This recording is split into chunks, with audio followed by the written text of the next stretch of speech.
My name is Sloan and welcome to my channel.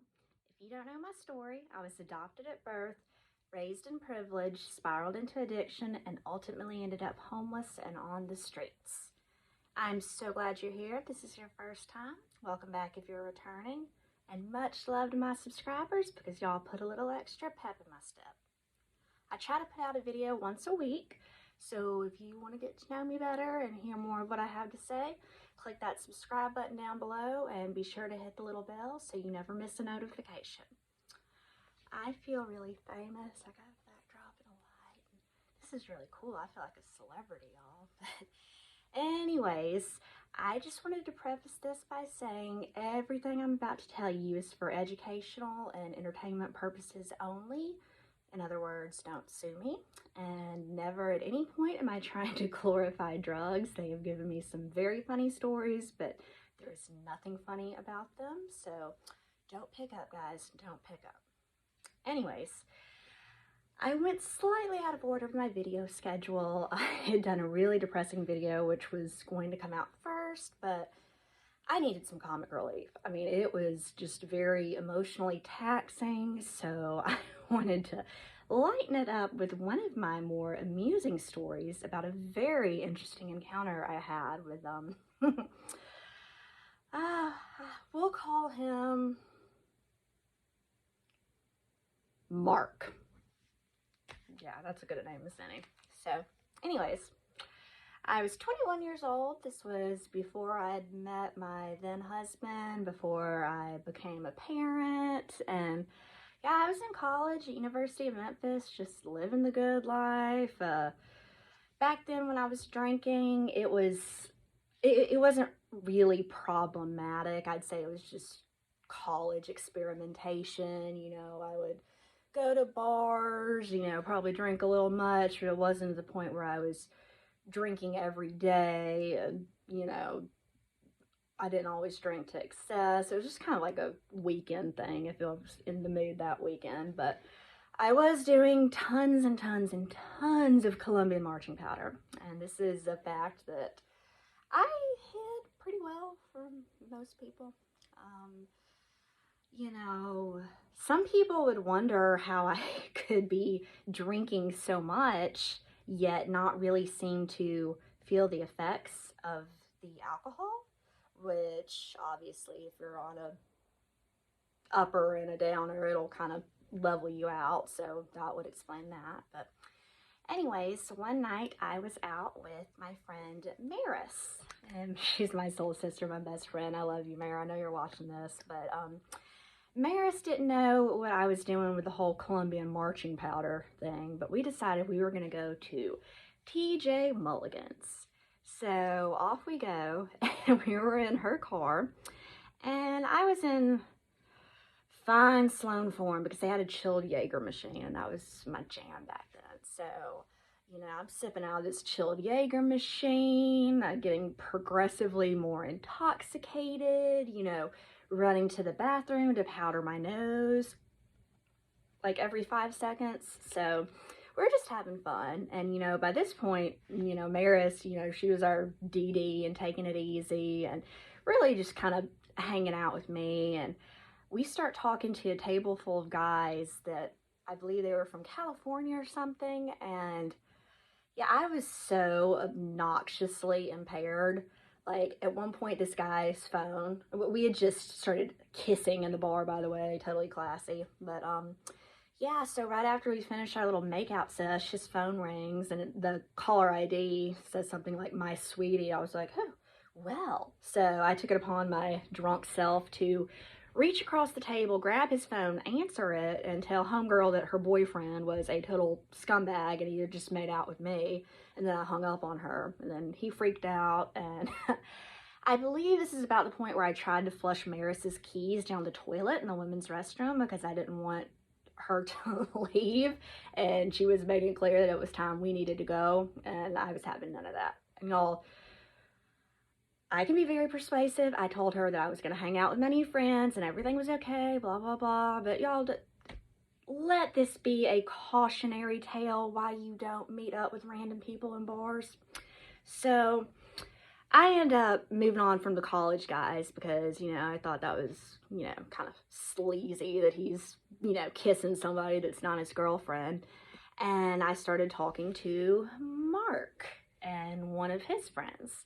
And they seemed really cool. And they told me that they were having a little after party at their place and that they had tons of liquor, tons of Colombian marching powder, and, just a good place. I was like, woohoo, okay, sold. So, and guys, this is so dumb. Don't ever ride with people. I'd known these people for known them for all of 5 minutes, but like an idiot, I get in the car with them, and Mark was the homeowner, and he had a nice house. I mean, it wasn't in the greatest area of town, but I mean, it was nice, clean, like, surprisingly well kept for a single man living by himself. But anyways, we're all there, and I'm drinking, and and I'm just like, wow, this is amazing. Never once. Now, Mark, he was kind of a dorky guy, but I mean, like, kind of like awkward, nerdy, sort of, I guess is how you would describe it. Not like incel serial killer, but just kind of like awkward. But anyways, so I'm having a blast because I'm like, oh my gosh, I have done so much of their stuff, drank so much of their stuff, like nobody's hit on me. He went out of his way to reassure me that he was a gentleman, his friends were gentlemen, nobody was going to bother me while I was there. So, that was, heck yeah, sweet. And then at one point, I started to get a little hungry. And at this point in my life, I've been doing Colombian marching powder so often I could eat on it. Normally, a lot of people can't, but I sure could. So I took up his offer to make me some food, and he made me delicious spaghetti. So I ate a big bowl of spaghetti. I don't even know how much of their stuff it was just insane. And still, nobody's flirting with me. Nobody touches me. Like, it's just so amazing because, like, this doesn't happen. I mean, normally these situations can kind of tend to get a little bit transactional, if you get what I'm saying. I mean, maybe they won't come right out and say it, but if somebody's giving you lots of free stuff, they probably want something. You know how it goes. But anyways, party starts winding down. It's starting to be sunlight, and it's clear that it's time to go to bed. And everybody leaves, and it's just me and Mark. And Mark, being ever the gentleman, says, well, I'll let you sleep in my bedroom, and I'll sleep on the couch. Have a good night. I was like, sweet. So I pass out for a few hours. I thought for sure, if he was going to try anything, then it would be while I was getting to bed, that either he would follow me in there or, something like that. But nothing.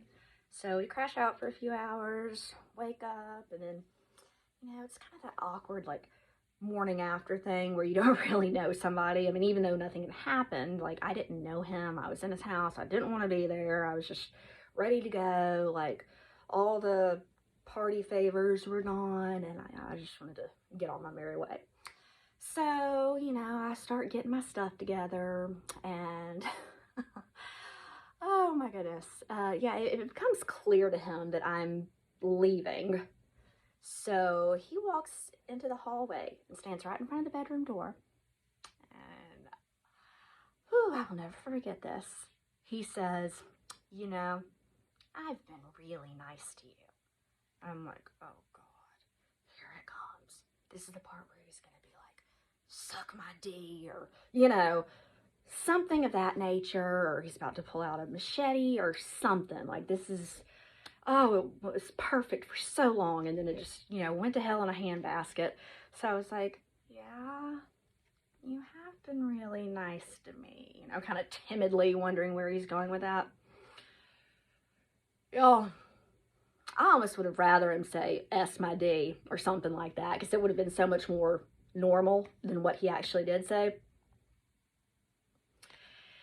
He opens up the closet in the hallway, and he takes out a broomstick, and he's standing there looking straight at me, holding the broomstick, and he says, I've been really, really good to you once again. I kind of nod. He goes, I want you to stomp on my cojones with this broomstick.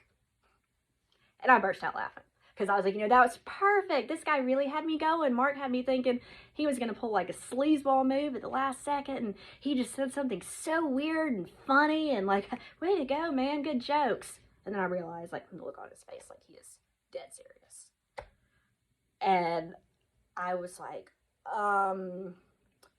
stomp on the family jewels with a broomstick? Wouldn't that be, like, excruciatingly painful? And he said, no, I really like it. And I'll spare y'all the visual, but he does this nifty little trick with the broom where he was kind of gesticulating what he wanted me to do with it and how to best stomp on him. And at this point, I'm like, oh my God, this is, ooh, I am with, So I decided I'm gonna have to play it cool, because anybody who has such strange proclivities, I guess you could call them, is kind of a strange person. So who knows what he's capable of, even though he's been cool as a fan up until this point. So I was able to use my noggin pretty quickly and tell him, okay, all right, well, I'm about to do some vigorous stomping, so let me go relieve my bladder first. So I go into the bathroom, turn on the water. Yeah, I kick out the screen door in his bathroom and like take off running. I'm hightailing out of there, running down the sidewalk.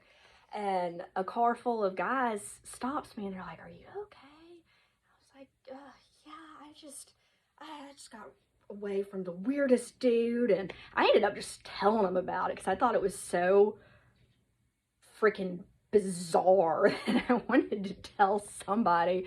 And the guys were like, oh my God, that's weird. That's weird. And well, it turns out, I guess I was with kindred spirits, because I got in the car, they offered to give me a ride, and it turns out they had a pocket full of stones, so that was fun for a couple hours, and then that was no more. And at this point, I was just like, oh my gosh. And the guy who was driving the car was like, well, will you come meet my mom? I was like, what? But he told me that his mom was making food, and by this point, I was hungry again, so I went to his house, met his mama, and had some really good authentic soul food. But yeah, at this point, I was ready to hang my party hat up and go home. So that is the magical stomp on my with a broomstick story. I hope you enjoyed it. It's definitely one of my more memorable ones, but there are plenty more where that came from, and all are equally crazy.